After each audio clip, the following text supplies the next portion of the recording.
UPI 뉴스 시청자 여러분, 안녕하십니까? 유순열의 경제톱 시작하겠습니다.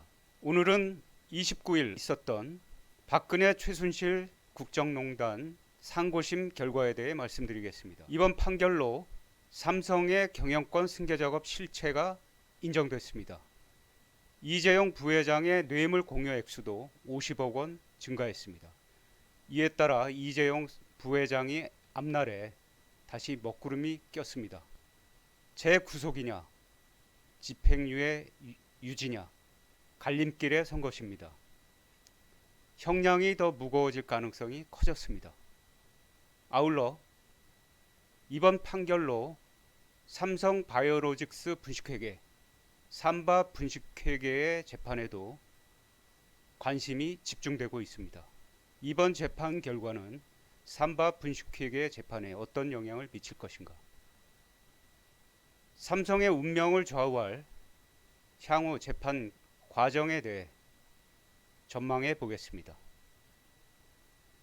어제 대법원에서 파기환송한 서울고법으로 돌려보낸 이재용 부회장의 뇌물 사건, 국정농단 연루 사건과 삼바 분식회계 사건이 두 개가 마치 원인과 결과처럼 한 쌍이 되어 삼성을 짓누르는 재판으로 진행이 될 예정입니다. 재판 결과에 대해서 말씀드리겠습니다. 대법원 상고심에서 대법원은 이 부회장의 2심 판결이 잘못됐다 이렇게 서울고법으로 돌려보냈죠. 2심에서 무죄가 선고됐던 예를 들면 정유라를 위한 말 세필 2심에선 뇌물로 인정하지 않았지만 대법원은 이 말 세필 구매와 말 세필 구매 금액과 동계 스포츠재단에 지원한 금액 모두를 뇌물로 인정했습니다. 이에 따라 이 부회장의 형량은 무거워질 가능성이 커진 건데요. 이 파기환송심만이 문제가 아닙니다. 이른바 삼바 분식회계, 이 삼바 분식회계 재판은 국정농단과 연결된 또 다른 전선이 됐습니다. 삼성으로서는 또 다른 전장인 셈입니다. 대법원이 2심에서 인정하지 않은 삼성 경영권 승계 작업의 실체를, 즉 뇌물의 이유와 대가성을 인정했기 때문이죠. 삼바 분식회계는 경영권 승계 작업과 떼어서 볼 수 없는 관련성이 이미 드러난 사건입니다. 자, 그래서 이재용 부회장은 다시 재구속 위기를 맞았습니다. 왜 그런지 한번 보겠습니다. 이 부회장이 2심에서 실형이 아닌 집행유예를 받을 수 있었던 건 박근혜 최순실에게 바친 뇌물 공여액이 2심에서 확 줄었기 때문입니다. 1심 재판부가 인정한 뇌물 공여액은 89억. 그런데 2심 재판부는 경영권 승계 작업의 실체를 인정하지 않으면서 뇌물액을 36억 원으로 확 줄여줬습니다. 이 부회장에게 집행유예를 주기 위해 뇌물액을 줄인 노골적인 삼성 봐주기 판결이라는 비판이 나왔던 이유입니다. 자, 이게 뇌물로 건너간 돈이 만약 이 부회장의 개인 지갑에서 나온 돈이라면 문제가 좀 달라질 텐데 이 돈은 개인 돈이 아니라 회사 돈입니다. 그러니까 횡령이 되는 거죠 또. 그래서 이 횡령죄가 이제 문제인 건데 대법원 양형 기준에 따르면 횡령 액수가 50억 원 미만이면 3년 이상의 유기징역, 50억 원 이상이면 5년 이상의 징역형에 처하도록 하고 있습니다. 그러니까 집행유예를 받을 수 있는 기준은 3년 이하의 징역이기 때문에 횡령을 통해 건네진 뇌물액이 50억 원을 넘을 경우는 집행유예를 받기 어려워지는 겁니다.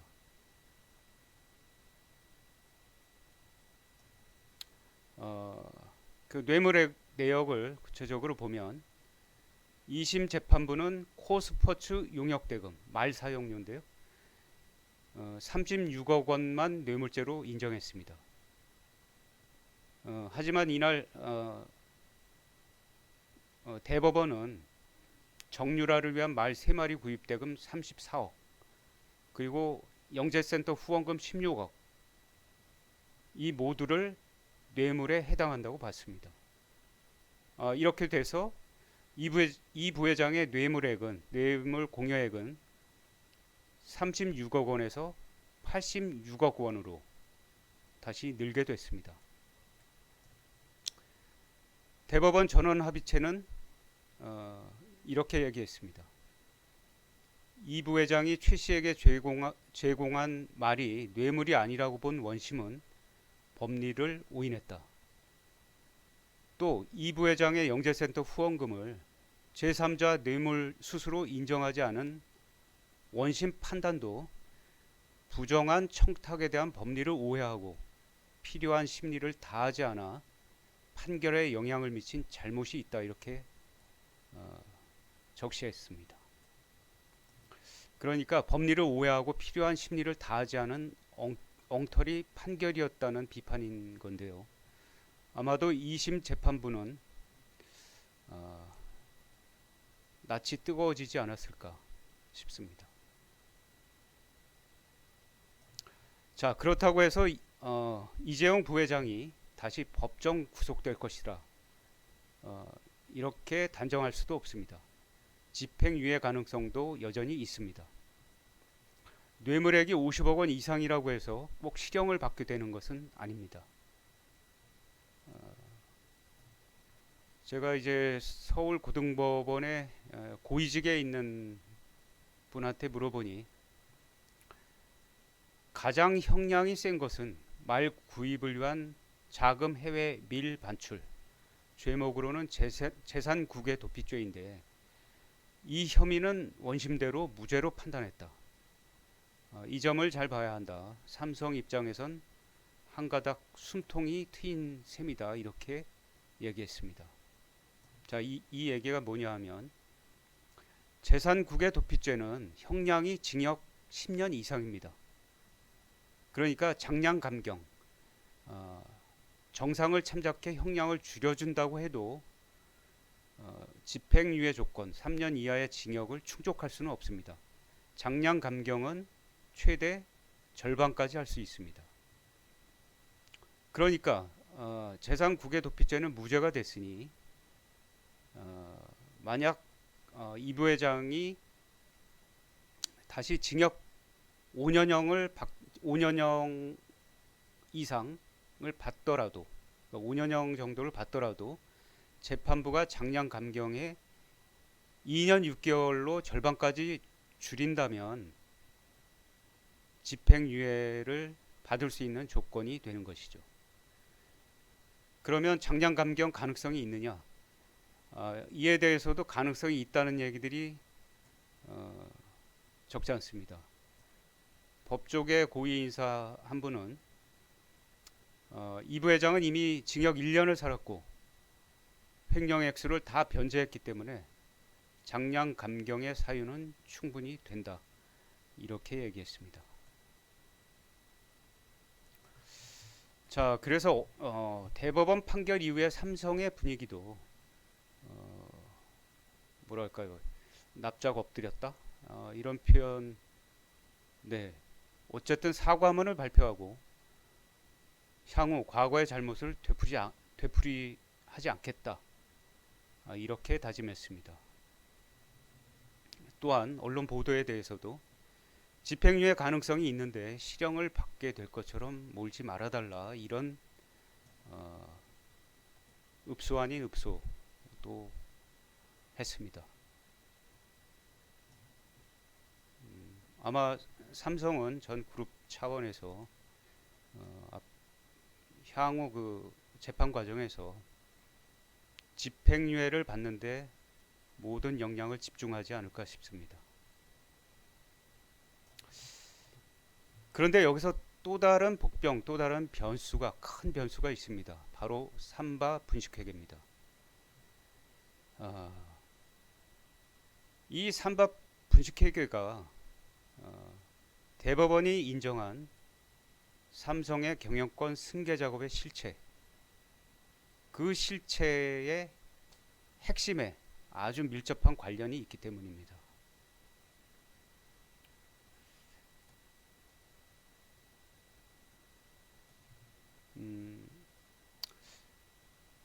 경영권 승계 작업의 실체를 인정하는 순간 이 이재용 부회장의 뇌물 사건과 삼바 분식회계 사건은 마치 원인과 결과처럼 한 쌍으로 묶이게 됐습니다.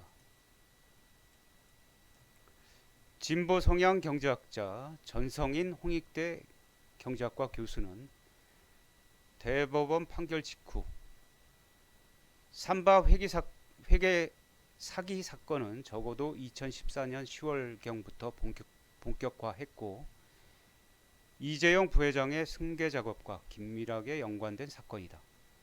80억 원이 넘는 돈을 뇌물로 공여하고 그보다 더 큰 돈을 재단에 출연했어야 할 긴박한 이유를 잘 보여주는 단면이라고 말했습니다. 전 교수의 지적대로 삼바 분식회계는 2015년 경영권 승계 핵심 작업이라고 할 수 있는 삼성물산과 제일모직 합병 전후로 진행된 합리화 작업 성격이 짙습니다. 이 부회장은 합병 당시 제일모직 지분 23.24%를 갖고 있었습니다. 반면 삼성물산 지분은 없었죠. 보유 주식 가치를 최대화하고 보유하고 있지 않은 주식 가치는 최소화하려 했음이 당시 합병 비율과 삼바 분식회계 등을 통해 드러났습니다. 삼성바이오로직스는 당시 제일모직의 자회사였습니다.